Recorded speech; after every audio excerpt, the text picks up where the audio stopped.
ಬಳ್ಳಾರಿಯಲ್ಲಿ ನಡೆದಂತಹ ಫೈರಿಂಗ್ ಕೇಸ್ಗೆ ಸಂಬಂಧಪಟ್ಟಂತೆ ಒಂದೊಂದೇ ಟ್ವಿಸ್ಟ್ಗಳು ಸಿಗ್ತಾ ಇದೆ. ಮತ್ತೊಂದು ಕಡೆ ಕಾಂಗ್ರೆಸ್ ಕಾರ್ಯಕರ್ತನ ಎದೆ ಸೀಳಿದ ಗುಂಡು ಯಾರದ್ದು? ಬಲಿ ಪಡೆದ ಗುಂಡು ಬಿಜೆಪಿಯದ್ದ, ಕಾಂಗ್ರೆಸ್ನದ್ದ ಅನ್ನುವಂತಹ ಪ್ರಶ್ನೆ ಹುಟ್ಟುಕೊಳ್ತಾ ಇದೆ.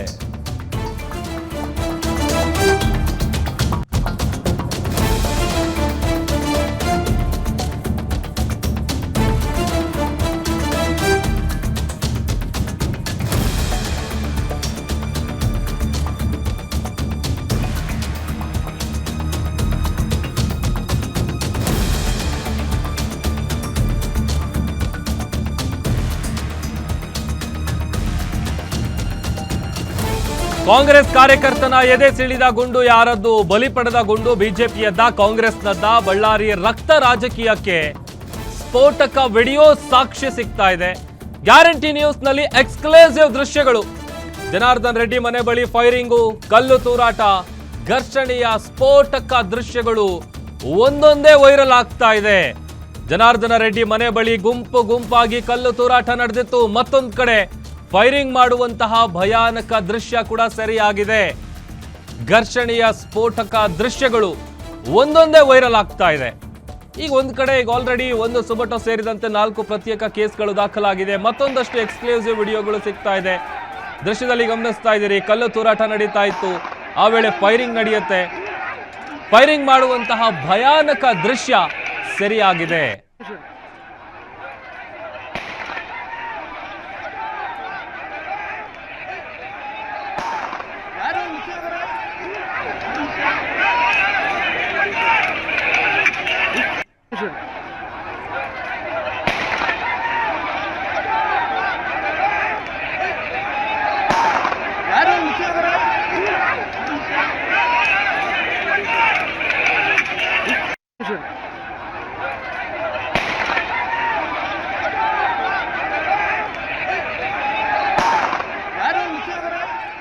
ನೋಡಿ, ನಾಳೆ ಅಂದ್ರೆ ಜನವರಿ 3 ವಾಲ್ಮೀಕಿ ಪುತ್ಥಳಿ ಅನಾವರಣ ಕಾರ್ಯಕ್ರಮ ಇರುತ್ತೆ. ಹಾಗಾಗಿ ಬಳ್ಳಾರಿ ನಗರದಾದ್ಯಂತ ಬ್ಯಾನರ್ಗಳನ್ನು ಅಳವಡಿಕೆ ಮಾಡುವಂತ ಕೆಲಸ ಆಗ್ತಾ ಇರುತ್ತೆ.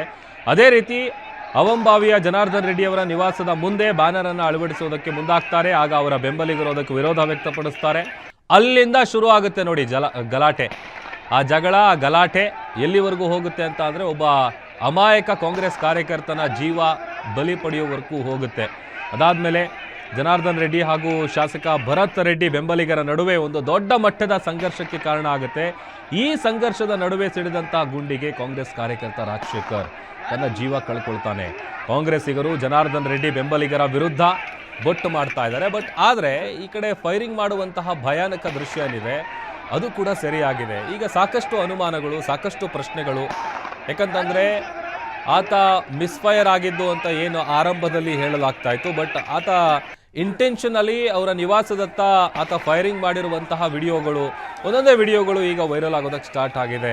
ಕಲ್ಲು ತೂರಾಟದ ದೃಶ್ಯಗಳು, ಅದರ ಜೊತೆಗೆ ಫೈರಿಂಗ್ ನಡೆಸಿದಂತಹ ದೃಶ್ಯ, ಇದೆಲ್ಲವೂ ಕೂಡ ಸರಿಯಾಗಿದೆ. ಜನಾರ್ದನ್ ರೆಡ್ಡಿ ಅವರ ನಿವಾಸದ ಬಳಿ ನಡೆದಂತಹ ಫೈರಿಂಗ್, ಕಲ್ಲು ತೂರಾಟದ ದೃಶ್ಯಗಳನ್ನು ಗಮನಿಸ್ತಾ ಇದ್ದೀವಿ. ಆ ಒಂದು ಸಂದರ್ಭದಲ್ಲಿ ಆ ಕಾಂಗ್ರೆಸ್ ಕಾರ್ಯಕರ್ತನ ಎದೆ ಸೀಳುತ್ತಲ್ಲ, ಆ ಗುಂಡು, ಬಲಿ ಪಡೆದಂಥ ಗುಂಡು ಬಿಜೆಪಿಯದ್ದ, ಕಾಂಗ್ರೆಸ್ನದ್ದ? ಯಾಕಂತಂದ್ರೆ ಈಗ ಜನಾರ್ದನ್ ರೆಡ್ಡಿ ಸೇರಿದಂತೆ ಒಟ್ಟು 8 ಮಂದಿಯ ವಿರುದ್ಧ ಕೇಸ್ ದಾಖಲಾಗಿದೆ. ಮತ್ತೊಂದು ಕಡೆ ಸಾಕಷ್ಟು ಪ್ರಶ್ನೆಗಳು, ಸಾಕಷ್ಟು ಅನುಮಾನ ಹುಟ್ಟುಕೊಳ್ತಾ ಇದೆ ಈ ಫೈರಿಂಗ್ ಕೇಸ್ಗೆ ಸಂಬಂಧಪಟ್ಟಂತೆ.